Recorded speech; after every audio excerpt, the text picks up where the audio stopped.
अस्सलाम वालेकुम friends, welcome back to top smarties. Drama serial Aapa Shameem. समन की तबीयत के बारे में डॉक्टर ने बता दिया कि मियाँ बीवी का रिलेशन ठीक हो जाएगा। वो अपने माँ बाप को हंसी खुशी एक साथ देखेगी तो समन बिल्कुल ठीक हो जाएगी, क्योंकि वो माँ बाप की जुदाई का ही तो डिप्रेशन ले रही है। जैसे ही सब ठीक होगा तो समन की तबीयत भी संभल जाएगी। अब यहाँ पर अब्दुल बारी सादिक को जबरदस्ती अपने घर ले जाता है, क्योंकि समन डिस्चार्ज हो गई और अब्दुल बारी चाहता है कि समन, नसीम और सादिक को एक साथ देखे और ऐसे ही वो जिंदगी की तरफ लौट आए। सादिक को कोई एतराज नहीं अपनी बच्ची की खातिर, वो यहाँ ससुराल में भी आकर रहने लगा। लेकिन नसीम तो उसे अभी भी मुंह नहीं लगाती। उसे तो सादिक बोझ लगने लगा है अपनी बेटी की जिंदगी के आगे भी। उसे ये कंप्रोमाइज पसंद ही नहीं। पता नहीं कैसी माँ है, इतनी कठोर, इतनी सख्त। दूसरी तरफ अब कश्यप के माँ बाप ने भी जबरदस्ती उसे ससुराल भेज दिया कि बेटा तुम्हें अब ससुराल जाना चाहिए, समन की तबीयत ठीक नहीं, किसी भी वक्त उसे तुम्हारी ज़रूरत पड़ सकती है, ऐसे में तुम्हें हमारे साथ नहीं होना चाहिए। कश्यप, जिसने माँ बाप को अपने झगड़े के बारे में नहीं बताया, इसलिए कुछ भी नहीं कह पाई, बल्कि वो तो अपने ससुराल आ जाती है। और यहाँ पर आई तो अब्दुल बारी उसकी वापसी पर काफ़ी खुश था।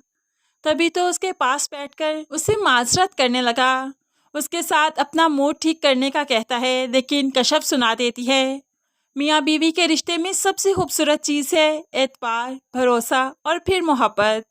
अगर एतबार और भरोसा ही नहीं तो इस रिश्ते का भला क्या फ़ायदा।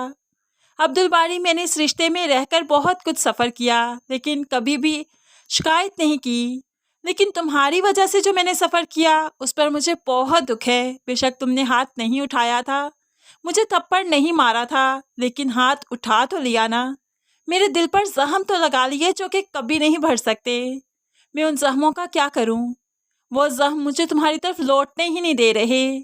अब मैं कैसे एतबार करूं कि तुम बदल गए हो, तुम मुझ पर एतबार किया करोगे। अगर यही सब कुछ चलना है ना अब्दुल बारी, तो मुझे लगता है ये रिश्ता यहीं पर ख़त्म हो जाना चाहिए। कल कलाक को फिर से तुम्हारी बहनें मेरे खिलाफ खड़ा कर दें और तुम फिर से उसी दिन पर उतर आओ कि मुझे थप्पड़ दे मारो, तो ये चीज़ बार बार बर्दाश्त नहीं करूँगी मैं। इसलिए मुझे लगता है हमारी राहें यहीं से जुदा हो जानी चाहिए। अब्दुल बारी तो सख्ते में आ गया, आंखें फटी की फटी रह गई, कश्यप को तकने लगा। ये क्या कह रही हो कश्यप तुम? ऐसा कभी मैंने सोचा भी नहीं और ऐसा कभी नहीं होगा। ये तुम कैसी बहकी बहकी सी बातें कर रही हो? लेकिन कश्यप इस वक्त बहुत सीरियस है, एजुकेटेड है, पढ़ी लिखी है, माशरे को और इंसानों को बहुत अच्छे से जानती है। इसलिए वो समझ चुकी है मर्द का एक बार अगर हाथ उठ जाए तो दूसरी बार वो हाथ थप्पड़ मार भी सकता है।